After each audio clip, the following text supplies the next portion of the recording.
Hello everyone! Ako nga pala si Junior Gulya ng AMT 2-2. Nandito ako ngayon para sabihin kung ano man ang mga natutunan ko sa subject namin sa helicopter. Ang helicopter pala ay nagsimula lang sa isang laruan ng mga Chinese. Yun ang tinatawag nating flying top.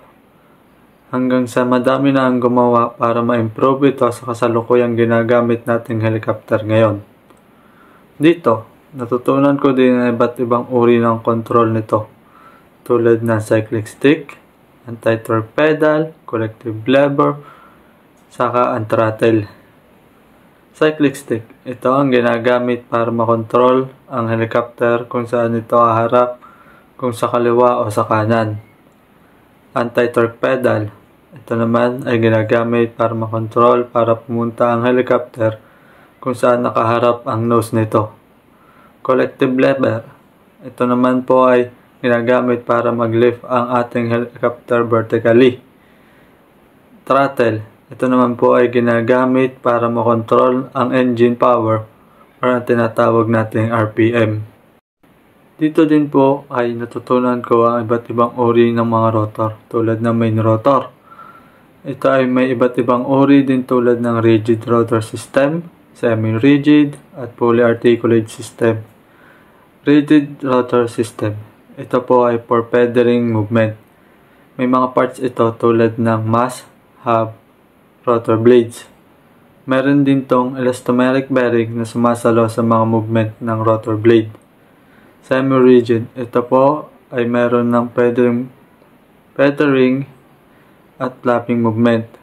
May mga parts ito tulad ng tethering hinge, pitch horn, static stop, at feathering hinge. Fully articulated system, ito naman ay meron feathering, flapping, at lead and lag movement. Meron din siyang parts tulad ng drag hinge, pitch horn, flap hinge, at damper. Kung meron po tayong main rotor, meron din tayong tinatawag na tail rotor.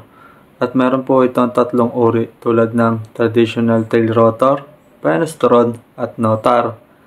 Ang traditional rotor po ay ginagamitan natin ng drive shaft na nakakonekta sa ating engine.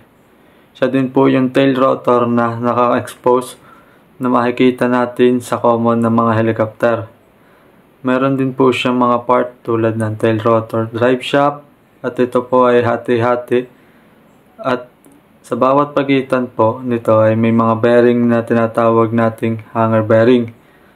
Meron din po siyang tinatawag nating 90-degree gearbox, intermediate gearbox, at sa baba po ng tail rotor natin, may tinatawag tayong tail skid, na siya nagiging protection natin sa tail rotor para di ito tumama sa lupa pag siya ay maglalanding. Penestron or fan in tail natin na tinatawag, ay ito po yung nasa loob ng vertical stabilizer natin ng mga rotor. Binubuo po ito ng 7 to 13 rotor blades. Wala po siyang drive shaft tulad ng traditional tail rotor. Nakakontrol po siya gamit ang pitch link.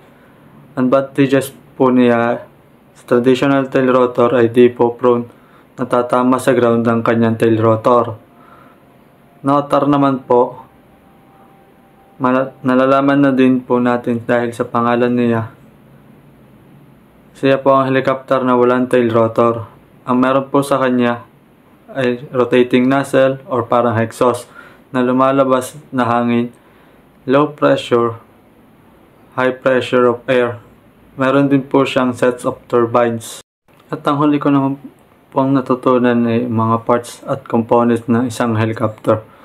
Una ay ang cockpit and controls. Dito po nakikita lahat ng flight instrument at yung four main controls ng helicopter. Ito po yung cyclic stick, anti-torque pedal, collective lever, at throttle. Meron din po itong tinatawag nating chip indicator. Ito po ay nag-a-alarm pag meron pong need na i-check. Example po nito ay kapag kulang na sa oil ang ating helicopter. Pangalawa naman po ay ang main rotor system. Tulad po ng sabi ko kanina, meron po siyang tatlong uri nito. Ito po ay ang rigid, semi-rigid, at ang fully articulated. Pangatlo po ay ang tail rotor system. Ganon din po siya. Meron din po siyang tatlong uri. Ito po ay traditional tail rotor, penest rod, at ang notar. Pang-apat naman po ay ang landing gear. Meron po tayong iba't ibang uri ng landing gear.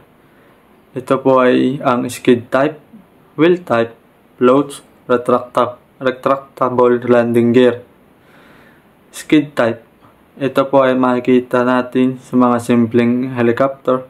Meron po din itong nilalagay sa kanyang landing gear na tinatawag nating bear post. Ito po ay kinakabit pag ang lalandingan ng helicopter ay mga hindi pantay tulad ng bundok. Float skid. Meron po tayong dalawang uri ng floats. Ito po ay skid on float at float on skids. Skids on float. Ito po yung helicopter na pwede magland sa lupa or sa tubig. Float on skid. Siya naman po yung hindi po pwede maglanding sa lupa. Meron po tayong dalawang uri ng engine. Ang reciprocating engine at ang turbine engine. Ang reciprocating engine po, meron dalawang piston or more.